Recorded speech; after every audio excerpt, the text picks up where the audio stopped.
राजा और काना घोड़ा की कहानी। एक राजा के पास एक हष्ट-पुष्ट और सुंदर घोड़ी थी। वह उससे बहुत प्रेम करता था और उसका विशेष ख्याल रखता था। इसका कारण ये था कि युद्ध क्षेत्र में घोड़ी ने कई बार राजा के प्राणों की रक्षा की थी। ये घोड़ी की वफादारी थी जिसने राजा का दिल जीत लिया था। घोड़ी ने कई वर्षों तक राजा की सेवा की और पूर्ण वफादार बनी रही। जब उसकी उम्र हो गई तो उसकी जगह उसके बेटे ने ले ली। घोड़ी का बेटा हष्ट पुष्ट था, मगर उसमें एक खामी थी। वह जन्म से ही काना था। इस बात को लेकर वो हमेशा दुखी रहा करता था। एक बार उसने घोड़ी से पूछा, माँ, मैं काना क्यों जन्मा?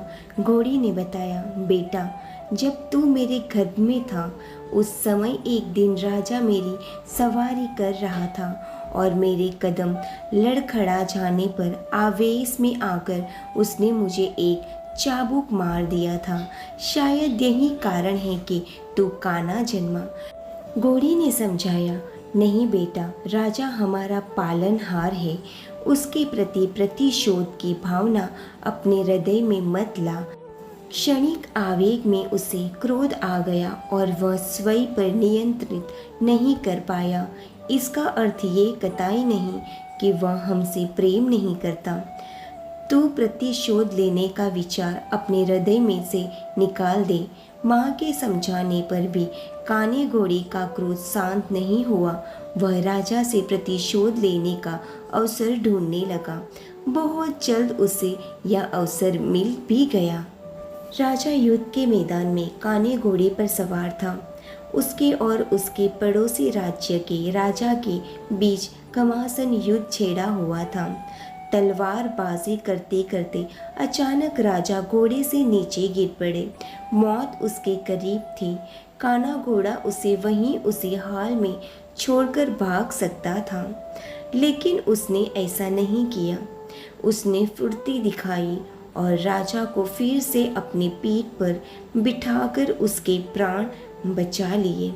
वह चकित था कि उसने ऐसा क्यों किया। जिस व्यक्ति ने उसे काना बनाया, उसने उसके प्रति वफादारी क्यों दिखाई? क्यों उसने प्रतिशोध नहीं लिया? ये प्रश्न उसने घोड़ी से पूछा तो वह मुस्कुराते हुए बोली, तू आखिर बेटा किसका है? मेरा ना। मेरी छत्र छाया में तू पला बड़ा है। जो संस्कार मैंने तुझे दिए हैं वे तेरी रग रग में रच बन गए हैं। उन संस्कारों के विपरीत तू जा ही नहीं सकता।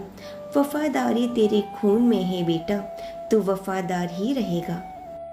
दोस्तों, इस कहानी से सीख हमें मिलती है, संस्कारों का आचरण पर बड़ा गहरा प्रभाव पड़ता है। जिन संस्कारों के साये में बच्चे का पालन पोषण होता है वे उसके अवचेतन में गहरा तक समाहित हो जाते हैं। ऐसे में अपने संस्कारों के विपरीत वह जा ही नहीं सकता। संस्कारों का सबसे बड़ा आधार परिवार है, जहाँ से संस्कारों की नींव पड़ती है। हर माता पिता की जिम्मेदारी है कि वे अपने परिवार को अच्छे संस्कारों की नींव दे। अच्छे संस्कारों के परिवार का व्यक्ति संस्कारी बनेगा और अपने कर्म से समाज में सदा सम्मान पाएगा। आशा करती हूँ दोस्तों आपको ये हमारी प्रेरणादायक कहानी अच्छी लगी होगी। अच्छी लगी हो तो प्लीज़ लाइक और शेयर जरूर कीजिएगा।